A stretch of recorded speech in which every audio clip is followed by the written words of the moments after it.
प्रकरणात सीआयडीनं डॉक्टर संभाजी वायबसे आणि त्यांच्या पत्नीचा जबाब नोंदवलाय। हत्येच्या घटनेनंतर हे दाम्पत्य फरार होतं। त्यांना सुरुवातीला स्थानिक गुन्हे शाखेनं चौकशीसाठी ताब्यात घेतलं होतं आणि नंतर आरोपी सुदर्शन घुले, सुधीर सांगळे यांना अटक केली होती। चौकशीनंतर स्थानिक गुन्हे शाखेनं वायबसे दाम्पत्याला नोटीस देत सोडलेलं होतं। आता गुन्हे शाखेनंतर सीआयडीनंही त्यांचा जबाब नोंदवून घेतलेला आहे। आताची महत्त्वाची अपडेट आपण बघतोय। संतोष देशमुख हत्ये प्रकरणामध्ये डॉक्टर संभाजी वायबसे आणि त्याच्या पत्नीचा जबाब नोंदवून घेण्यात आलेला आहे। हत्येच्या घटनेनंतर हे दाम्पत्य फरार झालेलं होतं। सुदर्शन घुलेचा वायबसे हा निकटवर्ती असल्याची माहिती आहे आणि आता वायबसे आणि पत्नीची अधिक माहिती घेतलेली आहे, जबाब नोंदवून घेतलेला आहे। अधिक माहिती घेऊया। स्वानंद पाटील आमचे प्रतिनिधी आपल्या सोबत आहेत। स्वानंद, काय अधिक माहिती?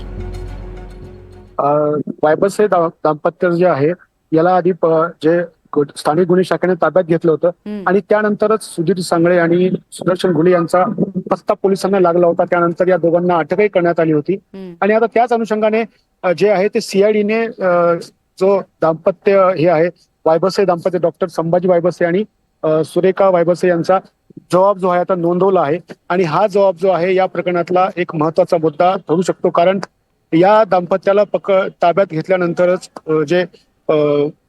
जे महत्वाचे फरार आरोपी होते हे सापडले होते आणि जे वायबसे आहेत आणि याचे आणि सुदर्शन घुले यांचे जुने संबंध असल्याचं देखील आता उघड झालेलं आहे आणि त्याच अनुषंगाने हा जो जबाब आहे हा अत्यंत महत्वाचा होऊ शकतो असं देखील बोलण्यात येते।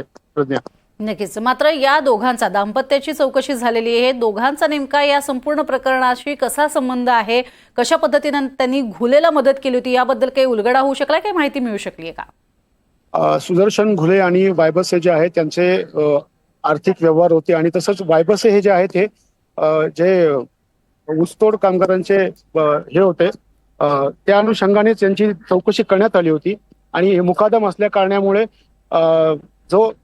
ज्या दोघांचं पहिल्यापासून व्यवहार होते आणि त्या अनुषंगानेच आता हा जबाब नोंदवला गेलाय, कारण हे दोघं एकमेकाला ओळखत असल्याचं देखील आता समोर आलेलं आहे आणि आता अधिकची माहिती आता नक्कीच आपल्याला समोर येईल लवकर। प्रज्ञा, नक्कीच। तुर्तास धन्यवाद स्वानंद या संपूर्ण सविस्तर माहितीसाठी।